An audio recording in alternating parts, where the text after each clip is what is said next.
బయట నుంచి workers work చేస్తామని ఒక ప్రతిపాదన స్టార్టింగ్ లో వినిపించింది.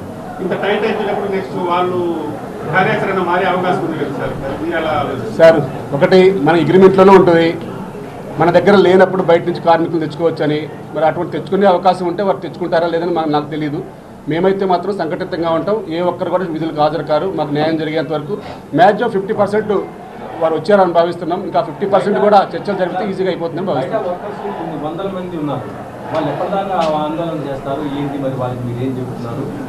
మేము వారికి చెప్పామండి ఇప్పుడు.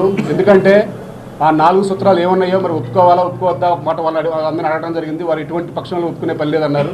అదే మాట ఇప్పుడు మరి వారి చర్చలు కానీ పిలిస్తే వారికి చెప్తాం మళ్ళీ. ఎందుకంటే 4 పాయింట్ల గురించి కన్ఫ్యూజ్గా ఉందని వాళ్ళు కూడా చెప్పారు. ఇప్పుడు మేము ఒప్పుకున్నామా ఒప్పుకోలేదని రాత్రి మీరు కూడా అడిగారు. ఇప్పుడు ఏది కూడా ఏ ఒక్క పాయింట్ కూడా ఒప్పుకోవట్లేదు దాంట్లో. కాబట్టి మేమైతే యథావిధిగా పాత రూల్స్ ప్రకారం అయితేనే, అది కూడా వేతనాలు పెంచితే 13 యూనిట్లకు సమానంగా వేతనాలు పెంచితేనే మేము విధులకు హాజరవుతాం.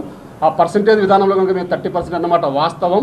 కానీ 30% కూడా వాళ్ళు 15%, 5% అన్నారు. మేము 20%, 10% అని చెప్పాము.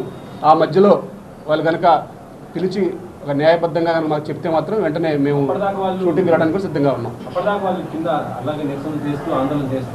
అప్పుడు దాకా ఉంటాయండి. ఇప్పుడు వారితో కూడా మాట్లాడి మరి ఎలా చేద్దాం ఏం చేద్దాం అని చెప్పేసి ఈ రోజు రేపు లేకపోతే నెక్స్ట్ ఇక ఛాంబర్ని మాట్లాడిస్తాం. ఛాంబర్ దగ్గర న్యాయం జరిగేంత వరకు నెక్స్ట్ ఏం చేయాలనేది అక్కడే ఆలోచన చేస్తాం. విశ్వప్రసాద్ షూటింగ్ లో ఏమి కూడా మేము అడ్డుకోలేదు. అయినా కానీ మాకు నోటీసులు పంపారు. ఖచ్చితంగా బహిరంగంగా విశ్వప్రసాద్ క్షమాపణ చెప్పితేనే ఈ నిరసన పూర్తయిన తర్వాత కూడా ఆయన షూటింగ్ హాజరవుతాం కూడా యూనియన్ నాయకులు.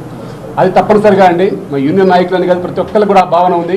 అసలు విశ్వప్రసాద్ గారు డైరెక్ట్గా మాకు అలా అనకూడదు. ఏదంటే ఛాంబర్కి పిలిచి అక్కడ ఛాంబర్లో వారి అన్యాయం ఏంటి న్యాయం ఏంటి అక్కడ మాట్లాడాలి తప్ప మాకు డైరెక్ట్గా మా గురించి మాట్లాడకూడదు. మా వేతనాలకు పెంపు విషయం కూడా ఛాంబర్ ఫైనల్ చేస్తుంది. వారి విషయం ఏమైనా ఉంటే వారు చెప్పాలి. అక్కడ సాఫ్ట్వేర్లని మేము లేకపోతే మీరు లేరని, మీకు ఇచ్చే ఎక్కువ అని అటువంటి పదాలు చాలా బాధాకరంగా ఉన్నాయి.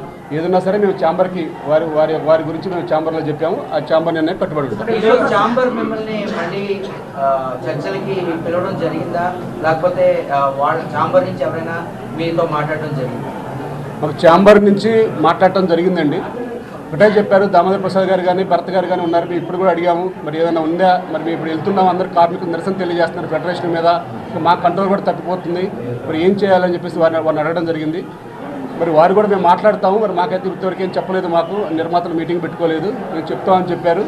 ఈ లోపే ఉన్నా కానీ నిన్నట్లాగా సడన్గా పిలిచేవాడు చెప్తే మేము వెళ్ళి మాట్లాడి మేము మీకు తెలియజేస్తాం.